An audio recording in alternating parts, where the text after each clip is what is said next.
everything that I know says I gotta go, tired of going solo. But I'm never gonna go there again. This is what it is, this is who I am, this is where I finally take my stand. I didn't want to fall, but I don't have to crawl. I'm not the one with two star hands, giving him the best of everything that's left of the life inside this man. I've been born again. All right, Dave. Here we're at it again. Yeah. Not many Tuesdays left until Election Day, Right. 2022. Yep. Yeah. 2 weeks. Well, what is it, 1.5? Yeah. 1.5 to go? Actually, a week from today, I'm going to be voting in person. Oh, that's right. You're doing early voting. Well, it's in person, so. Well, yeah, but it's early voting. Mm-hmm. Yeah. Well, good for you. Good for you. Yeah. And we hope you will follow suit. Follow Dave's. Well, yeah, I say that if you know and you study the candidates and you're ready, I mean, we've had campaigns where some disastrous thing happened on a Saturday night. I think your mic is now. There we go. Do I sound better now? You're much better. And I've seen disastrous things happen on a Saturday to a candidate, and they lost the Tuesday vote, but they had enough early voting and absentee that they won. And quite honestly, I wish they wouldn't have won because it was scandalous. Yeah. I mean, actually arrested for stealing signs. Yeah. Arrested. That was in your neighborhood, Eddie. That's pretty bad. It was down towards Bixby. Yeah, I know. But see, my neighborhood, our codes, our what do you call them? Covenants. Yes. Covenants from our housing authority. They don't allow signs. We're not allowed to have signs, and there's several like that where they're pretty tough. They don't allow signs of any kind. But yeah, that is funny.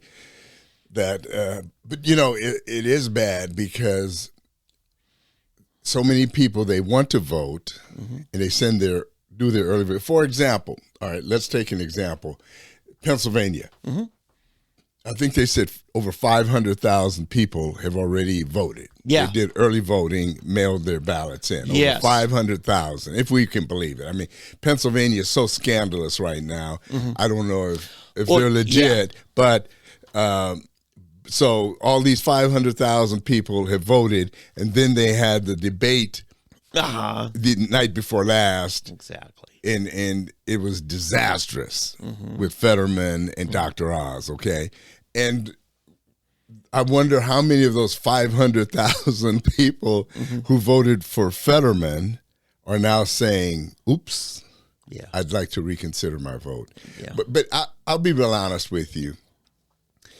Yeah, I mean, honestly, if you voted for Fetterman, you didn't know that he was mentally incapacitated, you deserve to vote for him anyway. Yes. I mean, honestly, you're just voting D for the donkey. I mean, really, because what we found out the other day just proved to everyone what an ass. You want to tell us what it was? What it is we found out? Yeah. That the man is incapable. Oh, yeah, he started, functioning. The debate was saying, good night, everybody. Where he says, hello, everyone, good night. I mean, that was basically it. Yeah. All in one sentence. I mean, that's no joke. That's how bad it was. Hello, everyone, good night. I can't even believe. Well, first of all, I think they didn't want to do it. Right. And I know the party didn't want him to do it, but he decided to do it anyway. And he made a very poor showing. And the worst of it, this is what's really, really bad. The MSNBC, CNN, NBC, the usual suspects, trying to cover up for him afterwards. Did you see any of those? Yeah. The things it's unbelievable, the excuses they were making. Of course. And the way they were talking it up. And a couple of them had nerve enough to say, what a wonderful job he did. Oh, of course. Of course. What a gall for them to say this. Yeah, you remember the old presidential debates early, like in New Hampshire, and they literally had a room they called the spin room, right? And that's where the campaign managers and surrogates made themselves available to the media to spin, to tell you what you just saw. Now, the media doesn't go to the spin masters. The media are the spin masters. You know what I think they have? When I was in college, in my fraternity, we had a fraternity house off campus. Mm-hmm. And upstairs, I have to confess, I'm the guy who found the house and designated the room. It was our high room. Oh. And it's a room where we would go and we'd sit around during parties and things, and a bunch of, you know how some fraternities and some social clubs have a cigar room. Mm-hmm. Well, we would go in and smoke dope. Mm-hmm. We would get high in this room. Mm-hmm. And I'm convinced that they have a room like that for... Notice, I'm not shaming Eddie for that. No, no, I can do a good enough job myself. Eddie can shame himself. He doesn't need your help. Eddie doesn't need your help. I've shamed myself. But I'm convinced that the CNN, MSNBC, and the alphabet networks... Yeah. They do a good enough job themselves. That's it. And I'm convinced they must have a room like that where they go and smoke or snort something to be able to come out there and do this stuff. Because I'm there and they say, okay, here's what we want you to say. Here, right off they don't have teletypes anymore, but something like this. Here's the latest email from the DNC. Here's what you're supposed to say. And they say, oh, really? Okay, hold on. Give me another hit of that bong. and then they said, oh man. Okay, give me another hit. I said, okay, now I'm ready. John Fetterman tonight did a splendid job considering his poor state of mind. I mean, something like that.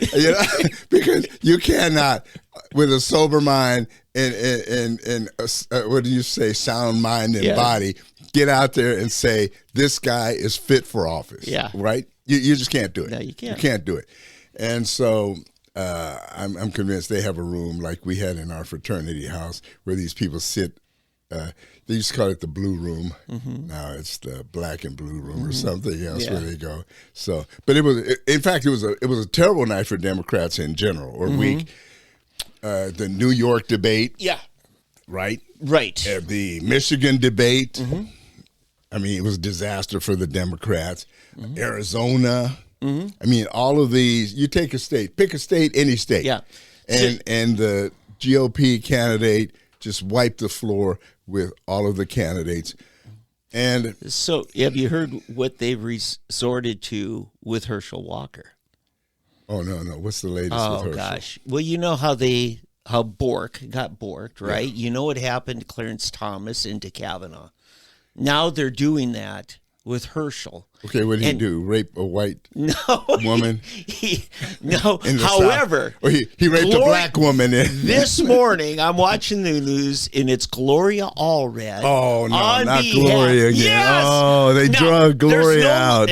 Okay, there's no lawsuit going on. There's no criminal charges going on, but she's representing her client who says that Hershel paid for an abortion. Oh, no, that's been out a couple of weeks. No, this is the second woman now. Oh, there's a second abortion he paid for. One. Oh, okay. See, okay. This is the Kavanaugh. Okay. Do you know what? I've got the perfect response for Hershel. Mm-hmm. At least he paid for the abortion. I mean, I'm serious. I mean, they should come out with something like, most men force their women to get an abortion. Yeah. They drive down, kick them out of the car until you will get an abortion. Yeah. Or we will beat you up or something. You know what I'm saying? Force them to get an abortion, but make it use the Democrats' own tactic against them. Well, that's my thing. Because Gloria should have a problem if the man didn't pay for his woman's abortion. And now she's saying, he did. Oh. Yeah. I mean, turn it on him. Turn it on him, Yeah. The first one, what they used against him was there was a get well card. Did you see that one? Remember the first one? Yeah. They say, well, he definitely paid for an abortion because, and they said, did you really sign this card? Dear Deborah, I don't know if that's the lady's name. Dear Deborah, I want to wish you well, and I hope you're doing well after your procedure. You know, I mean, it showed concern. It showed that he cared. Didn't say what the procedure was. He No, I didn't. But it said he was just, and you don't know if he was the father in the case leading to the abortion, or he just cared about this girl. He knew that she was, exactly. You know, I mean, there's many men. I mean, again, I try to be honest and transparent and everything with my life. You know, my daughter's had an abortion. Okay, she runs crisis pregnancy centers in Los Angeles, and she's expanding throughout the United States. She just had a gala, just raised $500,000 last weekend to save babies. She adopted our granddaughter. One is adopted, and because my daughter was moved after the procedure, she didn't know any better, you know. Yeah. And she grieved through it, but now she's given her life to it. I mean, she's been doing this for 20 years now. Yeah. And so she's given her life to this. I don't know, a young lady I was with maybe 50 years ago may have had an abortion. I don't know. I'm not sure. So I'm not going to throw stones. I am not pro-abortion. Okay, I'm very much pro-life. Yeah. So I am not going to throw stones on someone that's unsaved. Yeah. Right? Right. So the what's weird, the pro-abortion people, the people who have no problem with abortion are the ones who are attacking a guy for doing the right thing and who paid for it. Yeah. You know, yeah, the right thing as they define rather than the a right guy thing. who threatened to beat a woman Yeah. for having done it. Yeah. I mean, this is the kind of thing that they have to deal with all the time. Well, and you know, so Debbie and I took in a gal. We had just been married maybe 2 years, and a nun from Catholic Charities, you know, came to us because she knew us from our sidewalk counseling efforts, and said, "I've got a gal that's been kicked. Her boyfriend kicked her out because she wouldn't get an abortion, and she'd already had 2 abortions." And she broken family. Her parents wouldn't take her back and everything, and she had nowhere to go. But she came to, and Debbie took her to all of her checkups and everything. Was in the labor and delivery and everything. City of Faith paid for it. Old Roberts Hospital and that. And anyway, but we talked to her one night. We're just sitting around watching TV in a break, and she says, I still have nightmares of a baby crying, and I go to a crib and pick up the baby, and the baby's dead. She said, that started after my first abortion. And the second, she says, that ain't happening again with me. Yeah. It's and the women who get up and brag about how many they've had, that's just you're heating the flames of hell. You're heating those flames.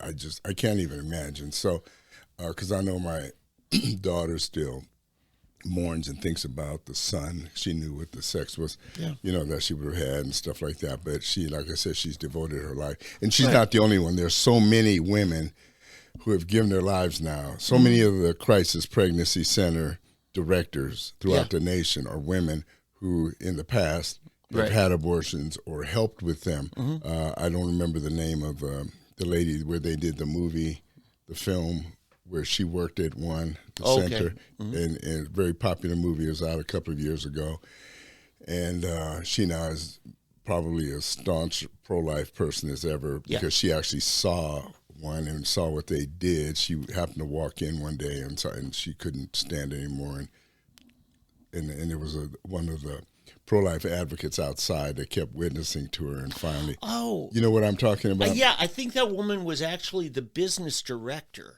Yeah. And yeah, because she was it right. was She was the short-handed director. one day, she had to assist. Right. Was yeah. it Abby Johnson? Is I that can't her name? remember the name, but I remember the scenario. I think it's Abby Johnson. But anyway, it's a tough thing. But so many people don't know. And my daughter's told a story how she stood outside our bed because she came home that evening and she stood outside our bedroom crying because she was afraid to tell us. Sure.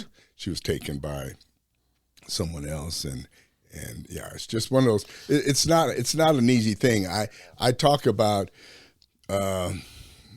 being opposed to abortion and what I would like to see happen and so forth and things like this. But I don't speak of it as a person that has never been touched by it or has never really seen it. I am personally touched by it because I have a grandson that I never got to see live through it. Yeah. A daughter who has gone through this. And so I'm not just some person shouting from afar, throwing stones from afar, as some say. And so I just want to say that this is something very important to me. Isn't that a classic example of what Jesus says, cast your care upon me, give it to God, and move on? Yeah. I mean, that's about all in my and sometimes mind. it's hard. I mean, that's the hardest part, casting. When I was in Youth with the Mission, we had a speaker, and it's the first time I heard the term, you may have heard it, but talking about the prayer of casting and reeling, how we cast our prayers upon, then we reel them back in. Oh, yeah. You cast it. Casting in biblical days was literally you throw it off. Right, but our problem is casting, and then we reel it back in. You know? I thought, well, that's so appropriate of a term. It's just like the problem with a living sacrifice is a living sacrifice likes to crawl back off of the altar. That's right. So these are really good terms to think about that we experience. But anyway, the debates this week were really good for the Republicans. I think so. And even the reason I think they drug Gloria Allred out of her coffin, and again, is because apparently Hershel did so well. They're really worried. Oh yeah. And I don't think Gloria's going to help. I don't think she's going to help in this case. Hershel's not backing out like Herman Cain did. He's not backing down like others did. Hershel is in it to win it. Yeah. And I don't think the people in Georgia are stupid enough to let Gloria Allred talk them out of anything. Sure. So we'll see. We just have to keep praying, keep believing, keep marching forward, and believe the best for the November election here in about a week and a half. Yeah. And just trust God. And no matter what happens, trust God that there's going to be a good outcome. And I'm really excited about Arizona. I wish the spirit of Kari Lake would permeate these other candidates. I think Kari Lake has taken on the spirit of Donald Trump. Yeah. I mean, she's the female Donald Trump. She does not play. I think I won't say she's smarter than Donald Trump. She's just shrewder than Donald Trump. And I had to say, as great of a campaigner as Kari is, she brought in somebody to help her, Tulsi Gabbard. And those two, it was like a love fest. It was like they both clicked. They both understood the issues. Not always agreeing on the issues. That's the thing. And I know we're going to get into that a little bit more here because of what went on this week. Right. Yeah, because she was in town. It's interesting, but there was something when Tulsi, about 8 years ago, when Tulsi first popped up on the scene, when she was first a congresswoman, a Democrat, congresswoman from Hawaii. I saw her, the first time I ever saw her, I said, there's something different about this lady. Yeah. She had just gotten out of the military.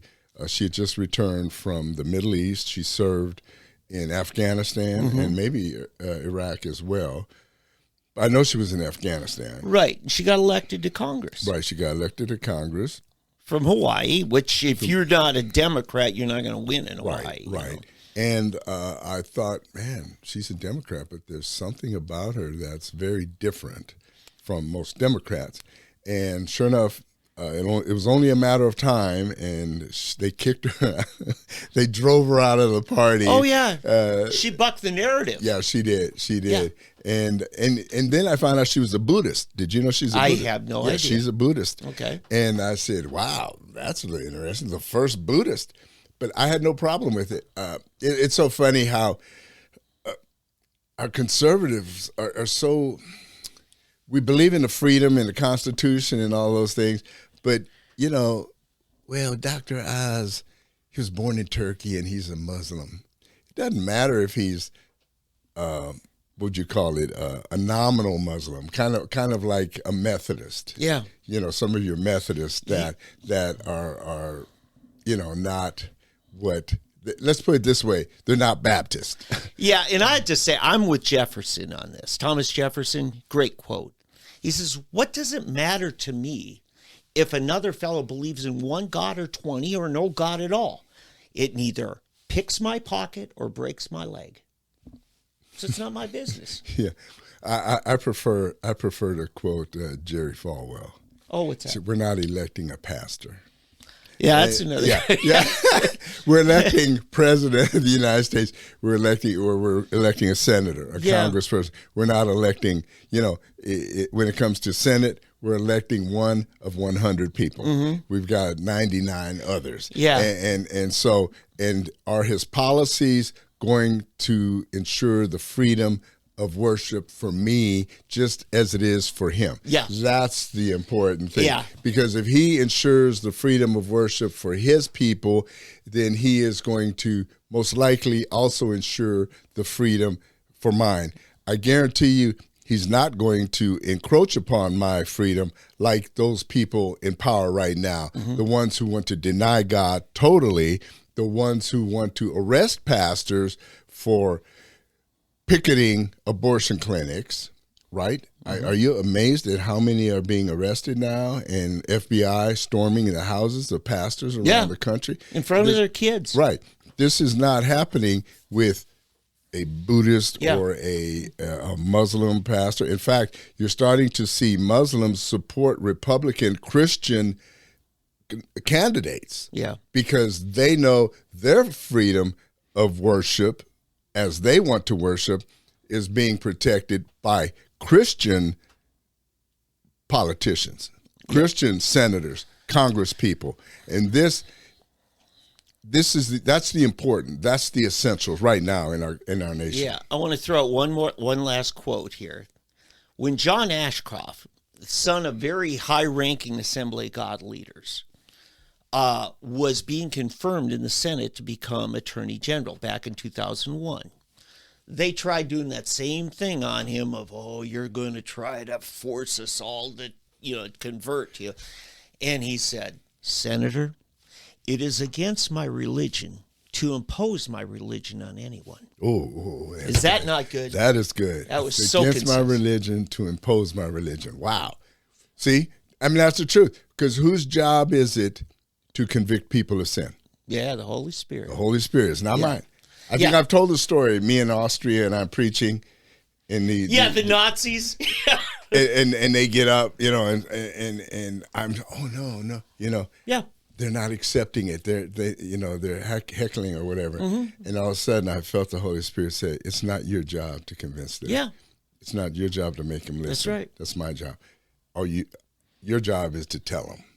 Yeah. Wow, you talk about a burden lifting. Yeah, and I think, listen, not all Christians are with us on this. There are people in the name of Christ think it's their job to start a second crusade, and take the Holy Land. And so, you know what? We should learn from that. Yeah.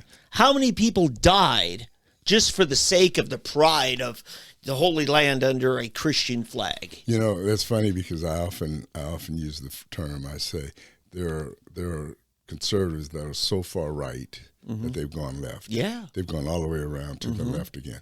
Because we think that we're so right or correct that we want to use the same tools and methods that the left does to make people think and act how we want them to act. Yep. And that's not how this nation was Yeah, founded. there are tyrants on the left and the right. There are liberty people on the left and the right. Right. You know.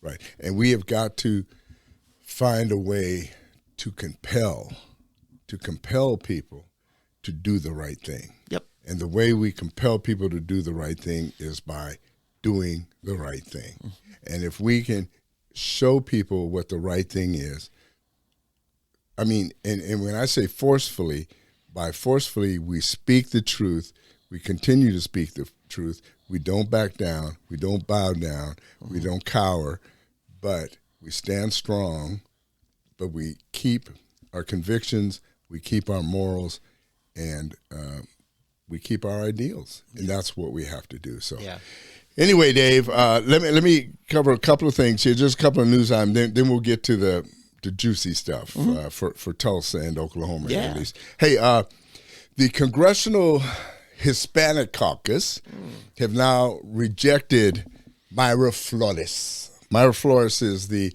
newly elected Republican Congresswoman from Texas, South Texas, which is heavy Hispanic, and she's a Republican. You may have seen her in the news. She's the one who is being sworn in by Nancy Pelosi, and where Nancy was giving the elbow to the little girl. That was Mayra Flores.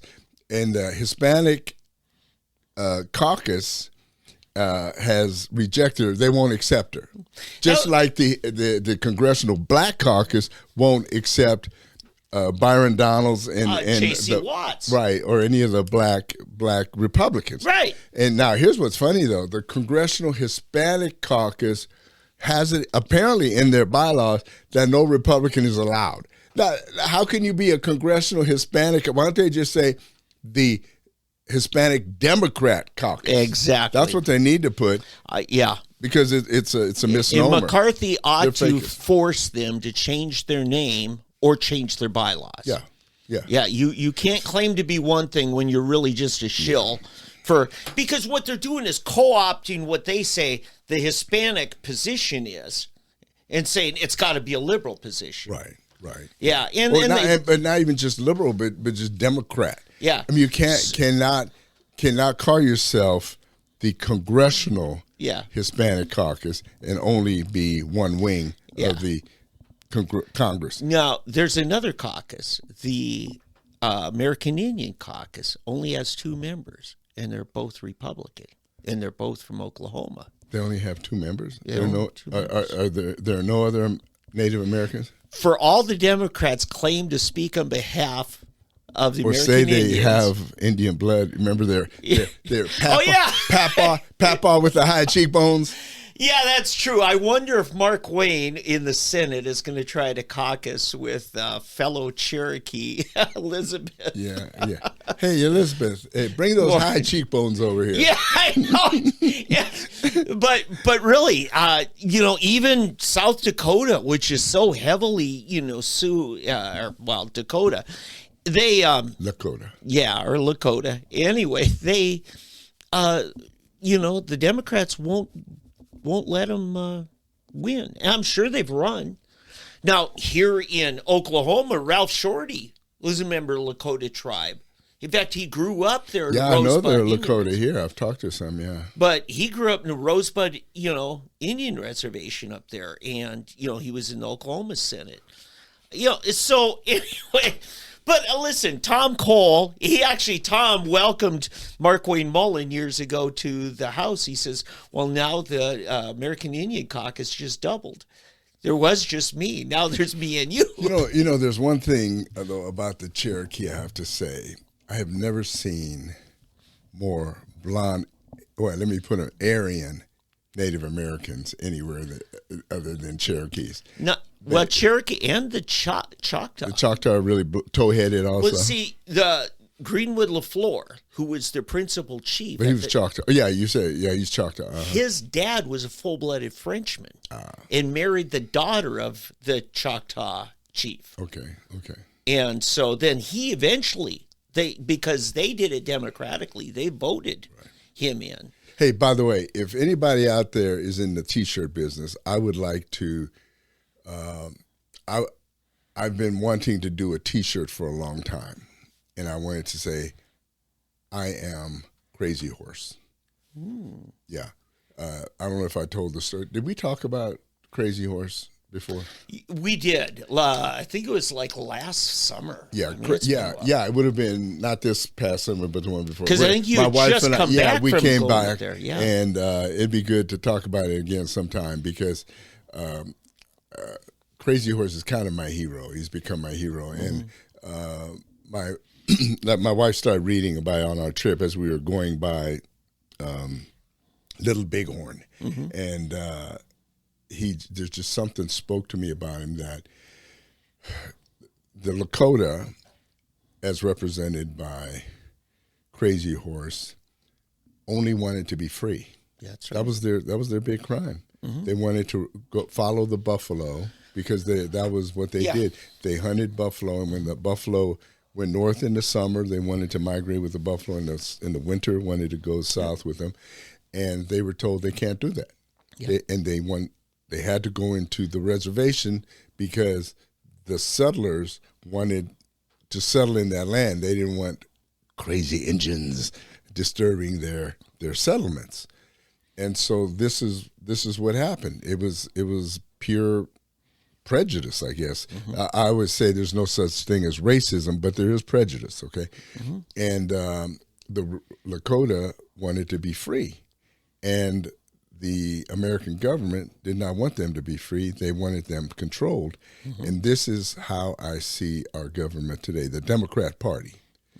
The people want to be free. We want to be able to be free to do what we want to do, go where we want to, within natural law, as the Declaration of Independence, nature's God and nature's law. This is how we want to live. We do not want to be told that we have to wear masks and be inoculated and we must do this. Who gets to educate your kids? Exactly. What marriage is like? Because, I mean, the federal government has changed all of our marriage covenants. Totally. And I don't mean just the homosexual issues. I mean, things like HIPAA laws have taken away from that. And they passed the HIPAA laws, which sound good. It's supposed to be protective laws, but they've added this and this and this to make them restrictive laws. And on, the tax code and this code and that code. The code is just no, basically. See, that's agencies on mission creep. Right. And the agencies are taking over without a congressional vote many times. Right. Yeah. So, anyway, as we were studying about, or my wife was studying, and so I'm driving, from Montana to back home, basically. And we're driving to the Black Hills, and we're driving by Little Bighorn, and she's reading this stuff, a couple of hours worth, and she's reading the whole history of Crazy Horse. I'm getting chills and getting excited and thinking, man, that's me. That, I just want to be free. I want to be free. I don't want to be told that I can't live in California and live in California like I live in Oklahoma. Yeah. Or I can't move and live in this house or that house, or I can't own a gun. I can't drive this car or that car. I've got to have an electric car by 1933 or 2035. 2033, 35, pick a number, any number. But it's getting crazy. And that's just the start. I mean, you think, if you go by their 19, pick a number, like I said, any number, you're just opening the door for the next number. And it's got to stop. So that's why I say I am Crazy Horse, because that same spirit of Crazy Horse, I think, lives in me. And it's not just me. I think I want to start a movement of a lot of Crazy Horse, that people need to start standing up and revive that same spirit until the point where it's a movement. And we don't have to say anything. We don't have to go in the streets with guns and torches and pitchforks. That people will start asking, what's this? I am Crazy Horse. What does that mean? What does that mean? It means we want to be free. And I just, like I say, it's just something I have in mind. But if anybody knows a T-shirt company and has the artistic flair and so forth, please contact me, okay? So anyway, that all started with Maya Flores, the congressional Hispanic. No, she needs to wear that rejection as a badge of honor. I agree. Yeah. I agree totally. And not only is she Hispanic, she's an immigrant. Oh, from Mexico. Yeah. Yeah. I don't know why they didn't call it him Mexican. Instead of Hispanic. Why not him Mexican? Where's the Hispanic? She may not even be from Spain. You know, because we're French. You know, she could be French and Indian. I mean, a lot of it is Indian. Yeah. There could be some Negro in there. Yeah. You know, who knows? I mean, Mexicans, you know, come in all kinds of flavors. You know, there's a whole lot of mixture going on in there. But anyway, that Hispanic thing, I don't even think a lot of Hispanics like to be called Hispanic. You know, Latino, I like that. It sounds better, but I don't know if they like that. Yeah, that's the problem when you start throwing names, you know, like black people. A lot of them don't like African American. They like black. You know what the Latino community gets most offended by is when news media refers to them as Latinx. Oh, yeah, Latinx. Yeah, see, Channel 6 here one night, I saw it on the news, they referred to the Latinx community. Latinx. You know, a lot of our Oklahoma news stations are so liberal, and they've closeted it for years. Oh, yeah. Yeah, same with the Native Americans. Yeah. If they like that. I don't even know. Some of them want to be Indian, some don't want to be Indian. American Indians, Indians. The government term is American Indian. Yeah. I'm Native American because I was born in the American continents. Well, good for you. Yeah, that's all. A Native American means born in America. All right. They're just trying to twist it. And I'm being a stick in the mud, Eddie. I'm going to claim to be a Native American all my life. All right. Aboriginals. That's another term. There you go. Yeah. But Australians have stolen that one. I mean, they coined that one, Aboriginals or Aborigines. Yeah. But Aboriginal just means the original people. Right. But even, you know, the American Indians are all, you know, come from Siberia through the Bering Strait land bridge. Yeah, I mean, the true American Indian is more Chinese probably than anything else, right? And wherever the Chinese came from, they're something else and else and else. And yeah, probably the sons of Ham. Yeah, what nationality were Adam and Eve? That's what I want to know. We are going down rabbit trails, Eddie. Ding, ding, ding, ding. Time to move on, right? At least I can admit my weaknesses. Hey, White House Chief of Staff Ron Klain, I don't know if you heard of this. He received a warning. Oh. Don't do that, Ron. In violation of the Hatch Act. This is the thing they try to hang Republicans for all the time, right? He used his government Twitter account to solicit for the Democrat Party. Oh, yeah. The ethics office considers the matter closed, though, and no disciplinary action will be pursued. Now, imagine if that were a Republican. They, as I said, they try to Merrick Garland would take care of it if it was a Republican. Oh, yeah, the FBI would be visiting. Yeah. Yeah, he basically was telling people to go out and vote Democrat. Basically, is what he did. And you can't do that. He's the White House Chief of Staff. Now, if somebody working for Trump did it, impeach. Because the Chief of Staff is supposed to be such a strong disciplinary because he keeps everybody else in the White House in line. Yeah, a lot of people think Ron Klain actually runs the White House. I mean, instead of Joe Biden, it's between him and Susan Rice. Yeah. That he and Susan Rice together actually are the ones who are the puppet masters. Yeah. And I really think that Susan Rice is just a conduit for Obama. Yeah. Oh, yeah. I agree. Yeah, I agree. I bet Obama, Susan Rice, and Ron Klain probably have these secret meetings and plot and plan. Yeah. No, I agree totally with you there. Conspiracies. Okay. Now here's one of my favorite subjects of late. Yeah. Our dear friend Ye. Oh, yeah. In the news again. That's all he is in the news again. Hey, apparently Ye has a fascination with Hitler. Okay, that's what the headline says. Yeah, that's how they want to spin it. Yeah, he wanted to name an album after the Nazi leader. Okay, so this is from Newsmax, okay? Oh my. So everybody's awake, and now everybody should hate Ye because Newsmax says he's wanting to name an album out. He's enthralled by Adolf. Yeah. Okay, so here we go. Ye, the former rapper known as Kanye West, formerly known as Kanye West, has held a fascination with Adolf Hitler. And now here's the word. Here, this is the giveaway right here. You got to remember this one word. Reportedly wanted to name his Ye album after the Nazi leader, according to 4 sources who spoke with CNN. Oh, yeah.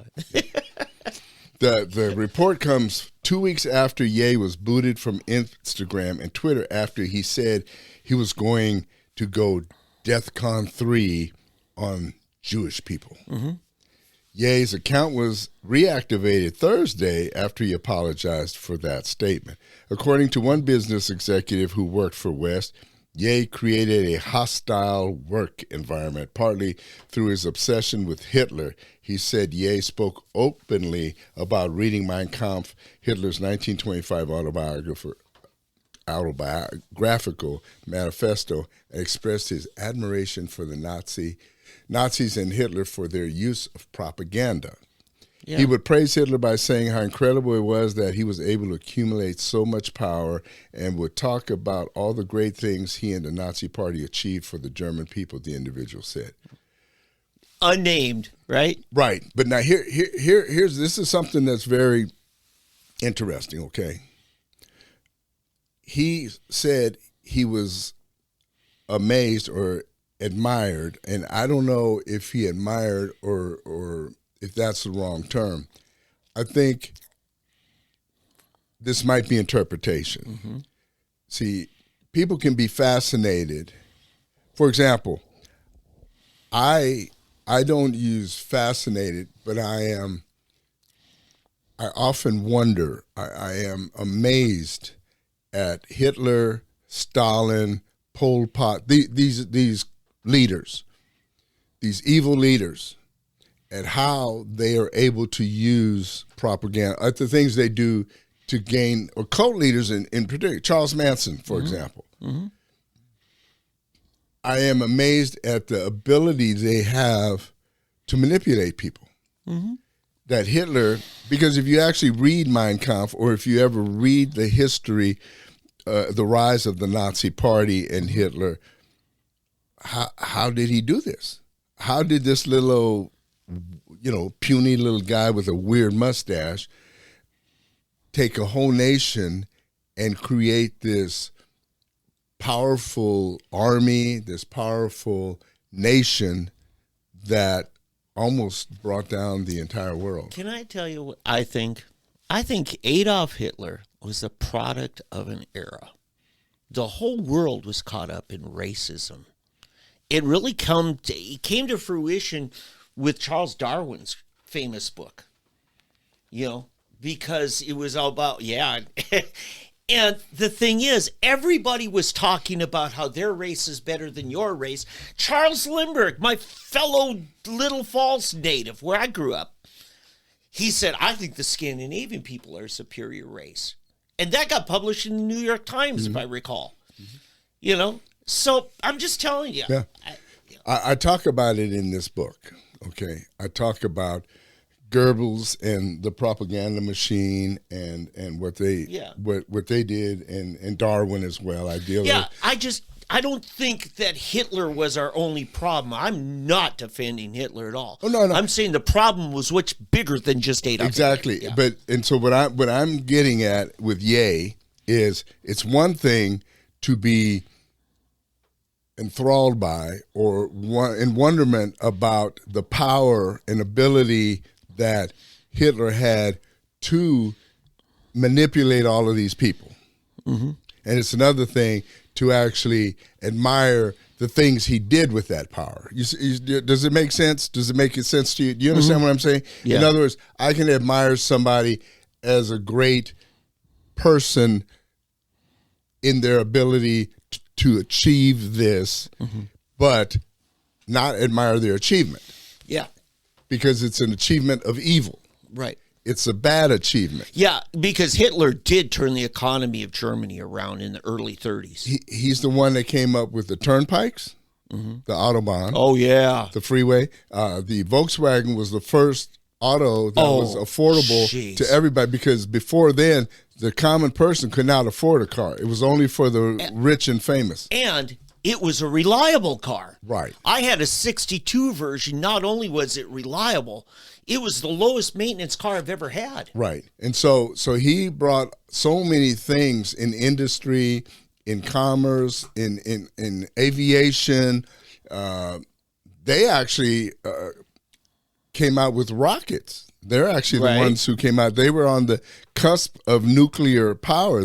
And what happened, we were able to steal their scientists and steal their technology and beat them to it. Yeah. We beat them to it. That's how we ended up ending World War II on the Japanese end. So these are the things that that you can admire, okay, those accomplishments without admiring the person himself. Exactly. You see? Exactly. And so for them to say that he loved or admired Adolf Hitler himself and his hatred for the Jews, I think it's a stretch. And I think it shows, and to be honest, I think a lot of his so-called people around him are just like Trump's inner circle people that have turned and stabbed him in the back. Yeah. It's the same thing. They want another job. They do not want to be blackballed in the industry like Kanye is. So what do they? Rats leaving the ship.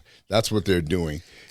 In a post titled "Love Speech," Ye on Tuesday he was dropped by Adidas for making hateful anti-Semitic comments. Wrote Ari Emanuel, "I lost $2 billion in one day, and I'm still alive. This is love speech. I still love you. God still loves you. The money is not who I am. The people is who I am." Emanuel, a top entertainment industry talent agent, last week called on businesses to stop working with Ye over his anti-Semitic comments. West is not just any person. He is a pop culture icon with millions of fans around the world. Among them are young people whose views are still being formed, Emanuel wrote. In an op-ed in the Financial Times, he also accused Ye's business partners of giving him misguided hate, his misguided audience hate.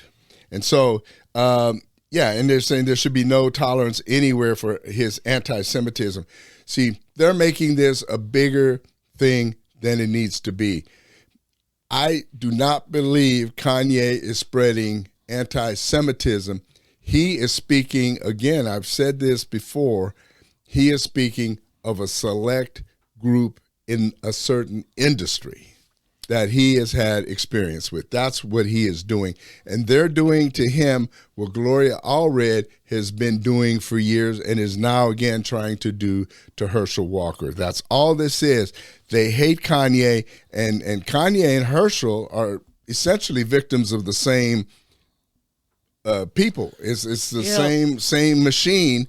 They've got to destroy him, because if they don't destroy him, it will spread, and it will destroy more than the Democrat Party. It's going to destroy an entire culture within America, which is controlled by a certain group of people. These are not spiritual Jews he's talking about.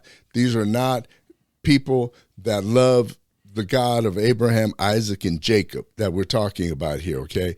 These are the people, the ones that worship the almighty dollar and are making money in Madison Avenue and in Hollywood. That's all. He's speaking of a select group of people. And it's not just Jews. I mean, he may point at a few that are industry leaders or whatever in certain areas, but there's a whole lot more in other ethnicities there. But I would bet you every one of those people are non-practicing. They're non-practicing and secular Jews that he's speaking. It's nothing to do with the faith of the Jewish people. Can I give you a different take? Please. Okay.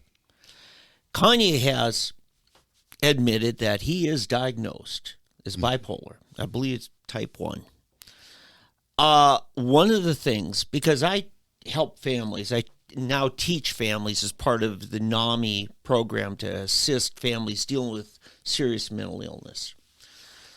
One of the things you find out with people who have actually had a break, it's gone to a point of psychosis, and sometimes it doesn't, or at least not diagnoses it. But what happens with the bipolar brain is some of the gray matter has a little bit more delay in processing. And so your reaction to events comes across as you're more impulsive because your emotional processing is not hindered at all. But your logical, rational processing takes a little longer. And so you're likely to say what you think before thinking, you know? And I think Kanye's done that. And it's not necessarily I disagree with his words, but I think Kanye could say some things more artfully if he took his time. And this isn't me putting down Kanye, because I think you're getting the genuine heart. I don't think I've seen much irrational actions out of Kanye, but I've seen a lot of comments that are kind of off the cuff. Like, ooh, could you rethink that one? Yeah, I understand. Dave, I totally understand what you're saying, but at the same time, too many people are being too careful. Right. For example, I really see a kinship here between what Kanye is doing and Donald Trump. Absolutely. Donald Trump is another one. Jesus would call it no guile. Mm-hmm. There's no sophistication here to what that would be another way to say it. It's not a sophisticated way of saying it. Yeah. Okay. For example, here's what's weird. Okay, and I think I spoke of this last week. You can have Ilhan Omar, mm-hmm. AOC, all of the squad. Mm-hmm. They can talk about the Jews. Oh, yeah. Okay. And they're talking about the ones in Israel. Oh, yeah, especially Omar and Tlaib. Right, in Tlaib. Yeah. They'll talk about the Jews in Israel, how they need to be defunded, and how they're oppressing these people, and they're terrible, and they're this and that. And nobody says a word. It's not no big deal. Yeah. But Kanye mentions a select group of Jewish business people that moguls in the entertainment industry. Oh, all hell breaks loose. Yeah, and here's my point in this. I didn't complete my thought as well as I should have. It's not that what's happened, how people have acted towards Kanye, is in any way Kanye's fault. They have it in for him regardless. Oh, yeah. You just don't want to make it any easier on your opponents than it has to be. Right. And that's really what I'm saying. Right. Because as soon as Kanye, what was that term Clarence Thomas in his confirmation hearing says, this is a high-tech lynching of any black man who deigns to think for himself. Yeah. Kanye went off of the Democrat liberal reservation. Plantation. And yes, they're going to make him pay a price. Yeah. In fact, and what makes me very angry, I was watching, I took this article off of Newsmax, mm-hmm. and I watched a video clip with it, and they had some black conservative, I think he's, I don't know, maybe he didn't, let's do this. Anyway, and he was coming down on Kanye with them, and I was shaking my head, and it's like they're doing him just like these so-called conservatives that question Donald Trump. I mean, it's almost if you watch it, it's the same exact pattern, right, of all of these so-called people who were fan. Yeah, I was a fan of Kanye, but he's this, and I can't go with this and this and this. It's the Julius Caesar stabbing all over again, and all it is rats leaving a sinking ship. Yeah, and what troubles me about it is there's no one manning up, no one willing to say I stand with Kanye, I stand with Donald Trump through thick and thin, because we're not standing on principle. For example, do you remember, I don't know if you remember this, when Donald Trump said, I could stand on Fifth Avenue and shoot people, and my people would That's the still. short version of what he said. Exactly. Yeah. And do you remember on the radio, even Pat Campbell He was bought it. playing and bought it, and then I came in and I snuck in early. Yep. And I told the producer, I want you to play the long You version. crafty guy. Play the whole thing. And How when dare Pat you make Pat look bad? Pat says, that's what he said. I said, that's not what he said. Yes, it is what he said. I said, well, play it. And then they played the whole thing, Right. the front and back end, and it sounded a whole lot different. Yeah. And see, this is what bothers me, that you've got people that should know better, people that should do better, that are buying this edited stuff from 4 sources that we don't know who these 4 sources are reporting that this is now Kanye's a Nazi Hitler lover. And I don't believe it. Okay, so here's where I'm going to put myself out on the line. Right. I'm saying this is left-wing liberal racism, and I'll tell you why. It's the same thing they did. What's the gal's name, Flores? How she's being kicked out. Oh, not allowed in. Yeah. Okay, now you take Hershel Walker. Myra. Yeah, Kanye West and that. And it follows the same pattern as Clarence Thomas. Clarence Thomas. Because, listen, let's just take Kanye West. Mm-hmm. He could be saying the same thing Toby Keith says. Toby Keith won't get nearly the blowback as Kanye because they can't tolerate a black man saying it. It again, pointing to my book. Yeah. We're beyond the plantation. I have a chapter and it says, from the plantation to the kennel. Oh, yeah. Remember that chapter? And I've said black people are no longer slaves, we're pets. Yeah. And you've got the pets, pampered pets, which are athletes and entertainers that toe the line. Mm-hmm. And then you've got your bad ones, so that any pet that wants to get out of the kennel, wants to roam free, they sick the mean ones, the pit bulls, the Rottweilers, the really mean ones, they sick them on them. And that's what's happening here with Kanye.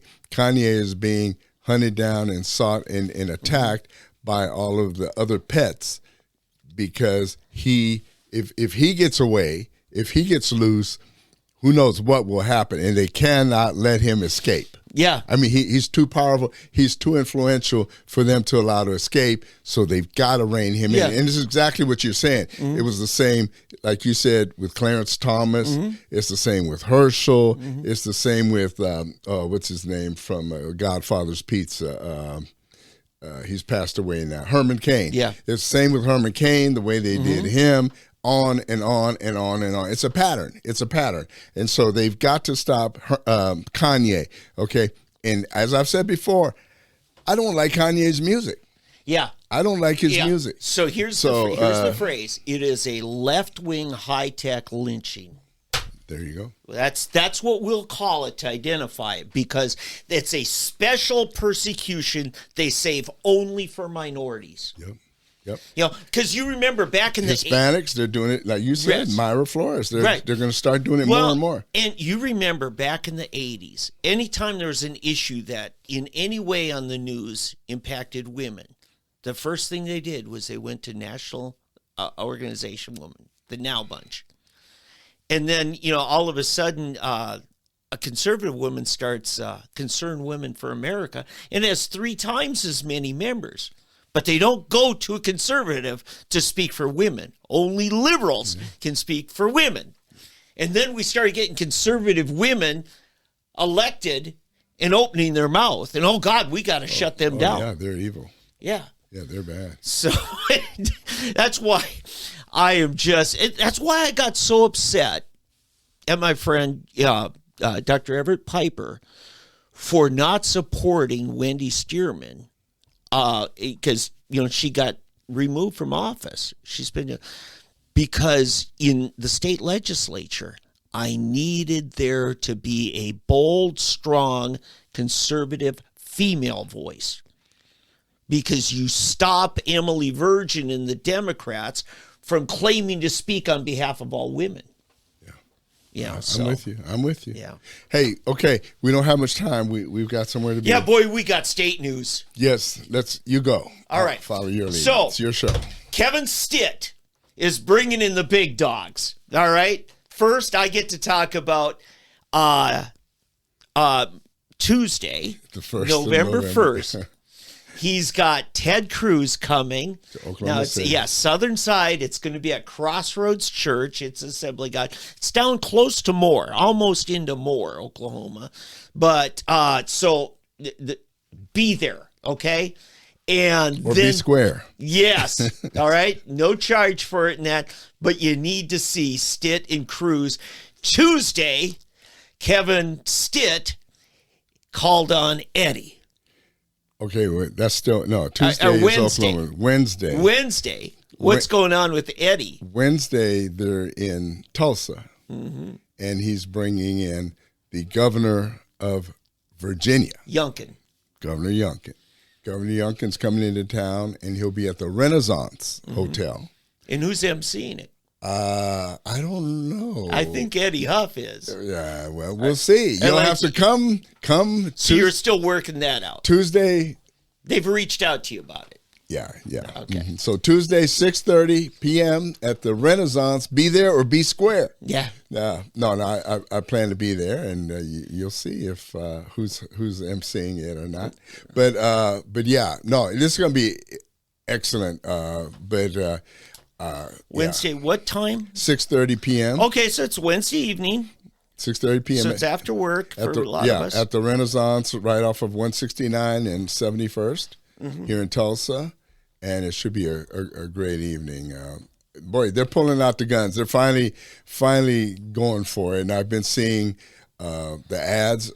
I saw a good one the other night. It was interesting. It was during the Monday Night Football. Yeah. He had some great. I don't know if he did it. No, I don't think it was a light money ad instead of a dark money. It was a light money ad attacking Joy Hoffmeister, but it was a good one. So we'll hope you're there. Isn't that terrible when you go negative? I wonder about that $20 million that was spent going negative on Stitt for the last year. Yeah, but this was a good ad. It really kind of pointed stuff out. And I think they're just starting. Which is good. They saved their money towards the end, and I think it's going to pay off. I think he's going to pull out now. Hey, but you have some other news on something that just happened. Yeah. Congressman. And I found out. Soon to be senator. Evidently, your wife found out about it, and she didn't watch because she felt you had too much of a crush on Tulsi Gabbard. Yeah. I had to tell her that my secret love, my other girlfriend, I missed her though. I missed out. Right. Yesterday there were two events. Tulsi came to town. Tulsi Gabbard. Tulsi and Tulsa. And Tulsi and Tulsa. That's good. That's good. So she started at Oklahoma City, she and Mullin. Now, I didn't know this, but I was listening to Trey Gowdy, the former, congressman. He became really good friends and actually an admirer of Markwayne. So Trey Gowdy on Fox Nation has a podcast, but you can bring it out. You can pull it up. You don't have to subscribe to Fox Nation for this one.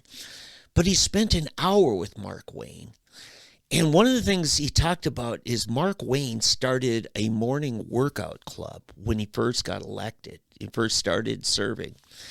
And Joe Kennedy was a part of it for much of the time. There's a whole list, a lot of Democrats and Republicans, and Tulsi was one of them. I think she was having withdrawals from her military service days and needed somebody to yell at her, or something. But Markwayne said, he made a lot of good friends on a personal level. He says, afterwards, when we hit the floor of Congress, we were at it, because it's about policy there. But the mutual admiration that he's had for Tulsi and Tulsi's had for him paid off here, because she eventually said, you know what? The Democrats left me. I might as well say I'm not. It's interesting. Two things. I got an email earlier this week and on Facebook, and I've been hearing this, and I want to come back to that. So remind me about that. It's about Tulsi, but then the Kennedys. It's interesting because Robert Kennedy Jr. I don't know if he's a conservative or what the deal is. He's a 60s liberal. Yeah, a true liberal. Yes, in the best sense of the word. My daughter is very good friends with him. Yeah. And they're both anti-vaxxers. Yeah. And so she does a lot of stuff with him. She's grown to really like him. And I see him on all of these things. In fact, Tucker has him on this special. Tulsa, Tucker has these, Tucker Carlson, something on Fox Nation again. Yeah. But he's got him speaking out on it's a thing on how the men are losing their masculinity. Sure. Have you seen that? Yeah. Well, I mean, I know the principle there. Yeah. Men are losing their testosterone is starting to. Yeah. Some are blaming it on milk bottles. Well, they're blaming it on just in general our diet and the things that are being done in our food. That's what I'm saying. Because a lot of plastics, they're finding out, has a synthetic form of estrogen. Right, but it goes beyond that. But the reason I say that is in hormone levels, because men have a natural amount of estrogen, they just have way more testosterone. Women have some testosterone, but a lot more estrogen. Sure. So it balances and counteracts and stuff. And when you all of a sudden start, without knowing it, supplementing estrogen, guys, then you wonder, why some things are. But they're saying it's like the synthetics in the food and the okay, so it's more than just the plastic bottles. That's what I'm saying. Yeah. Yeah, that's what I'm trying to say. So. Well, and we're using soybeans, which the soybean has estrogen in it. Dave, can I finish my? I'm sorry. Yes. Too much Pepsi today. Exactly.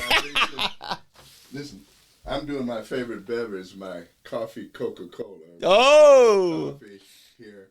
Well, you need another one to keep up with me. I don't know how you do it, what you're drinking, and I'm starting to wonder, if you're snorting something back there, but no. But anyway, so that's that.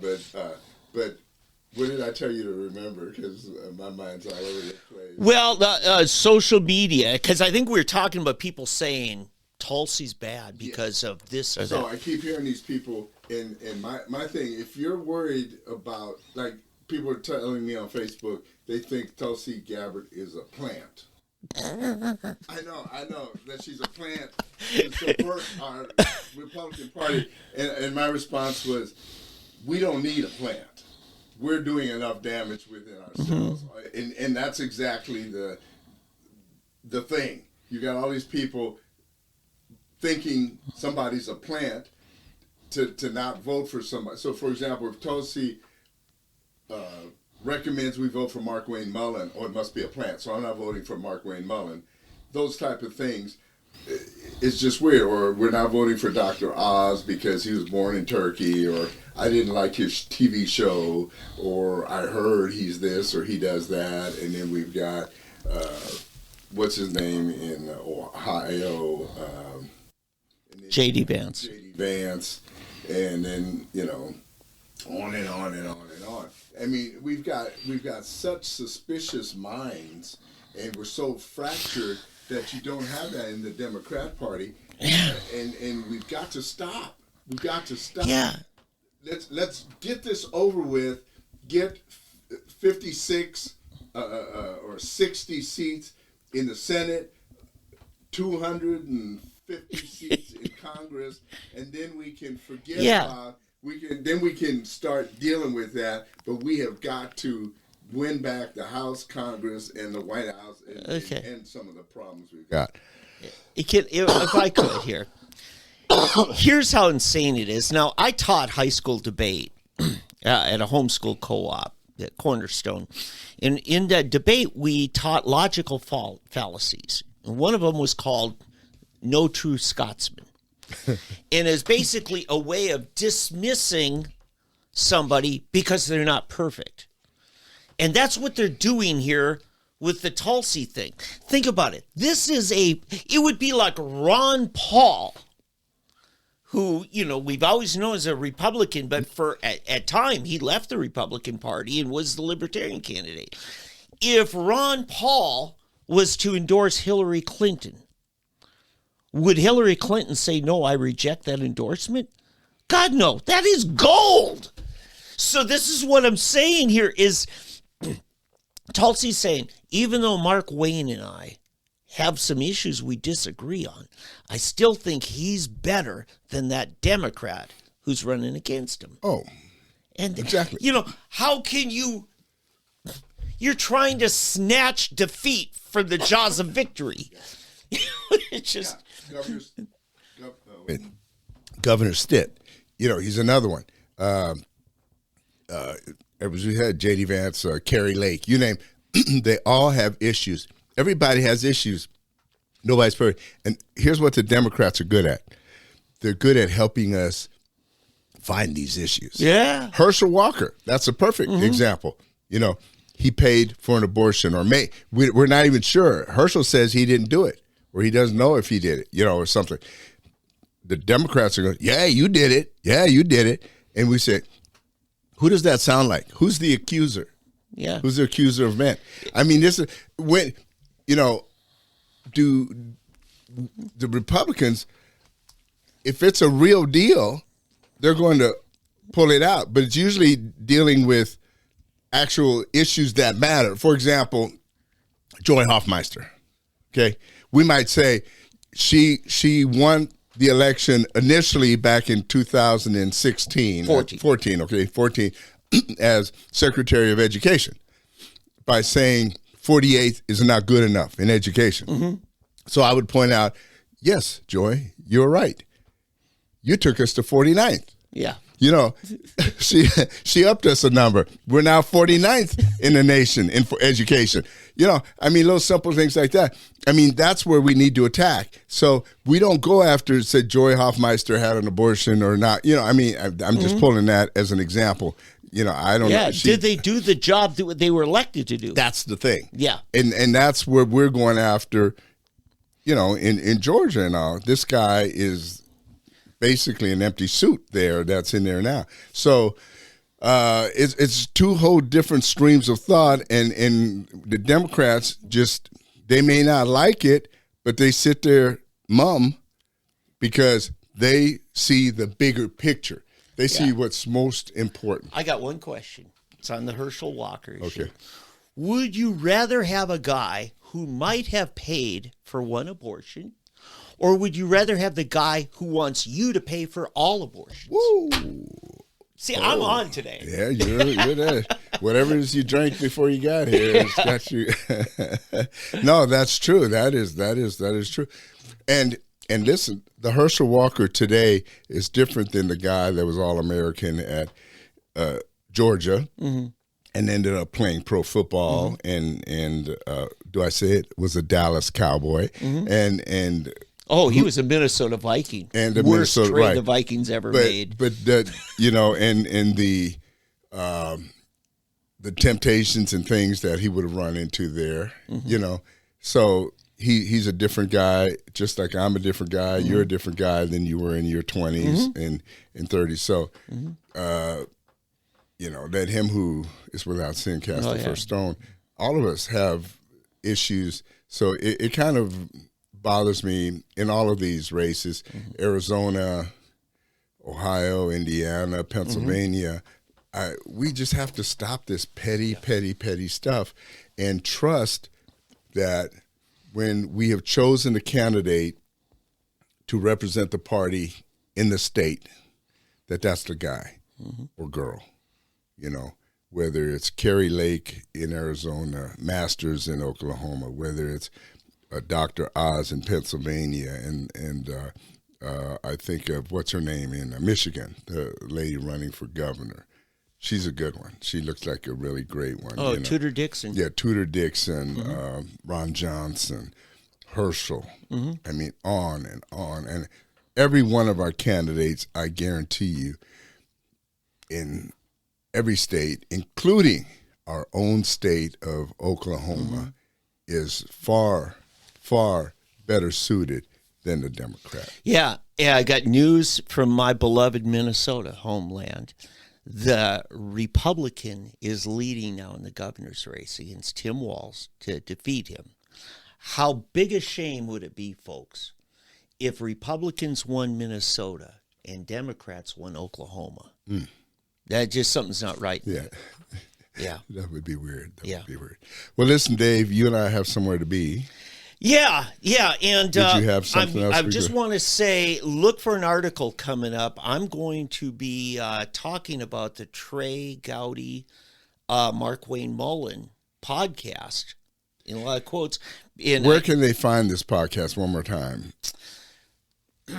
Just look for it on Apple iTunes if you in your podcast. Are you going to have a link to it? But I'm actually going to have the audio of it so people listen at Soonerpolitics.org. But here's the tease on it. Markwayne Mullin goes into more detail than he ever has on his covert activities as a contractor outside the DOD, all the way up till his 4th year in Congress, he was still doing it. And that's not counting what he did last year, getting people out of Afghanistan. But he was upfront about that. But Markwayne talks about that training he's had and how it prepared him to take a leadership role on the January 6th riots. And he talks in more detail about the riots than he even did with Pat Campbell. So it is, I mean, for those of you who really want your questions answered about what happened January 6th and Mullin's involvement, you'll get probably as thorough answers he's given publicly to this point. So I'll have that up this weekend on Sooner Politics. Okay. All right. Markwayne Mullin, secret agent. Yeah. Hear it first. It's good. And you're going to get a whole lot more than that. You're going to find out about the kid left home at age 15. Wow.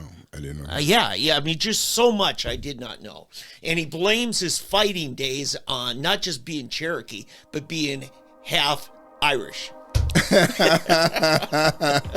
the white guy. The white guy came out. The Irish person. All right, Dave, thank you. Hey, everybody. Hey, bless you. Have a great week.